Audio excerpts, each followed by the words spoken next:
Je m'appelle Chantal Romano-Comment, j'ai un nom d'artiste qui est Grundeschuk et je suis peintre.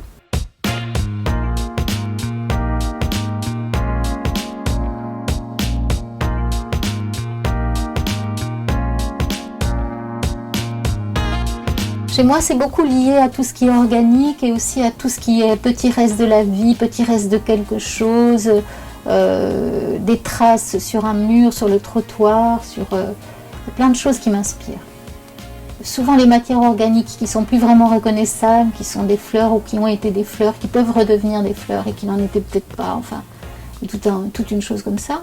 Dans le fond, moi je suis vraiment dans la matière. Je ne travaille pas avec les outils technologiques, jamais.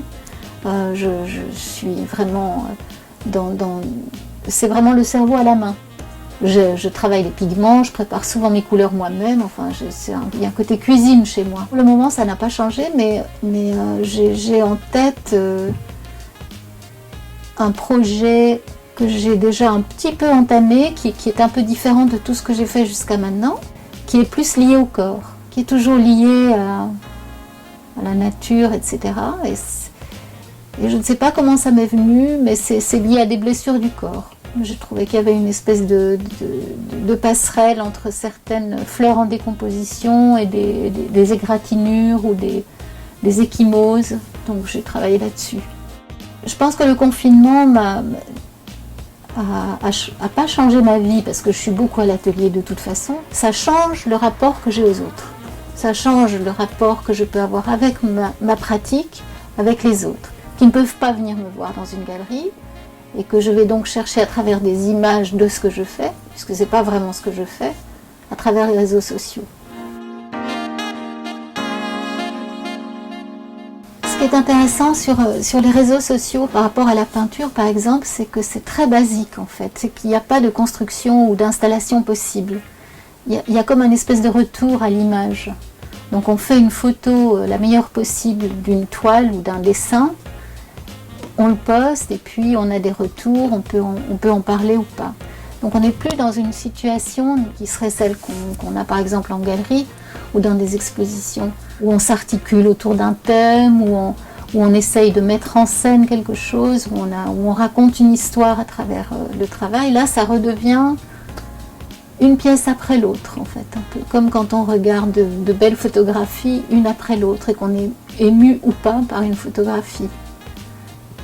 Il y a une espèce de truc double. J'ai toujours essayé, mais comme beaucoup d'artistes, de ne pas trop me poser la question de plaire et d'essayer de faire mon petit chemin à moi avec mes moyens pour essayer de comprendre des choses, etc.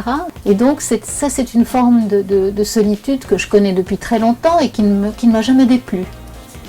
Mais à travers cette espèce de retour à l'objet singulier, je retrouve un plaisir à parler avec les autres de ce qui se passe et du regard de l'autre qui parfois me décontenance beaucoup.